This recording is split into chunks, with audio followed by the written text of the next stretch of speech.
AP CM Chandrababu పోలవరంలో పర్యటించారు. ఇక ప్రాజెక్టు స్పిల్వే పనులను ఆయన పరిశీలించారు. అధికారులను వివరాలను అడిగి తెలుసుకున్నారు. ఇక తెలంగాణలోని 7 మండలాలు ఏపీలోని విలీనం అవ్వడంతోనే ఆనాడు పోలవరం పనులు చేయగలిగామని చంద్రబాబు తెలిపారు. అనంతరం గత ప్రభుత్వం కాఫర్ డ్యాంను నిర్లక్ష్యం చేశారని అన్నారు. కాఫర్ డ్యాం కింద ఇసుక దాదాపుగా 20 మీటర్ల పొడవు కొట్టుకుపోయిందని, 150 మీటర్ల లోతు మేర ఇసుక వేసి ఫిల్ చేయాలని తెలిపారు. ఇక డయాఫ్రమ్ వాల్, కాఫర్ డ్యాం పనులకు దాదాపుగా 2500 కోట్లు ఖర్చు పట్టే పరిస్థితి ఉందని అన్నారు. ఇక గత ప్రభుత్వ నిర్లక్ష్యం చేయకుండా ఉంటే 2020కే పూర్తి అయ్యేదని, ఇప్పుడు 4 ఏళ్లు పట్టే అవకాశం ఉందని సీఎం చంద్రబాబు తెలిపారు.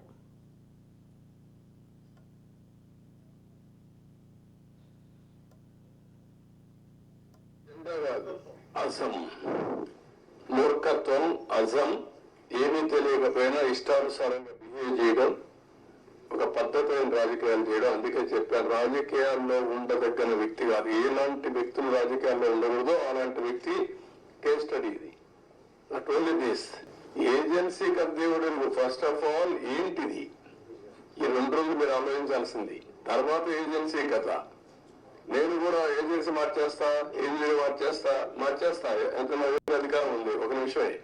కానీ అది కాదు కదా, ఎట్లా మీరు కూడా ఆ రోజు కూడా ఎవరు మీరు మాట్లాడాల అంటే, ఇప్పుడు ఏం చేయాలని నేను అడుగుతున్నా మిమ్మల్ని. నేనేం చేయాలని నేను కూడా ఇంకా అధ్యయనం చేస్తున్నా. ఈ రోజు ఒక మాట చెప్పి రేపు ఒక మాట చెప్పి డయాఫాల్ అంటే అది ఎక్కడ కనపడలేదు నాకంటే. అలాంటి మంత్రులు చూసాం, డయాఫాల్ కనపడలేని మంత్రి. ఇంత డ్యామేజ్ జరిగింది, ఇన్ని వేల కోట్లు, ఇంత ప్రజల భవిష్యత్, ఇది ఎంత అన్యాయం జరిగింది. అది మీరు డిస్కస్ చేసే బదులు మీరు కూడా ఒక ఎంక్వైరీ వేసేయండి.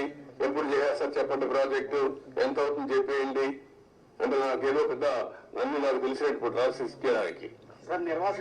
సార్ ప్రాజెక్ట్ గురించి ఒక విషయం పక్కన పెట్టినారు, నిర్వాసితుల గురించి ఏంటి సార్? అది కూడా ఇది అది అన్ని లింక్డ్ అయ్యి, ప్రాజెక్ట్ కట్టకపోతే డబ్బులు ఇవ్వలేరు కదా, గవర్నమెంట్ ఆఫ్ ఇండియా కూడా ఇవ్వదు కదా, వాళ్ళకు అన్యాయం జరిగింది కదా. రోజు రోజు పెరిగిపోతుంది కదా ఖర్చు కూడా. మళ్ళీ ఇప్పుడు వాళ్ళకి అప్పుడే కానీ ఇచ్చుంటే తక్కువ అమౌంట్ అయ్యేది. రోజు రోజు అమౌంట్ పెరిగింది, R&R పెరుగుతా ఉంది, ల్యాండ్ ఎక్విజిషన్ పెరుగుతా ఉంది. Very complicate చేసేసారంటాను. అజెండా కాదు, అసం.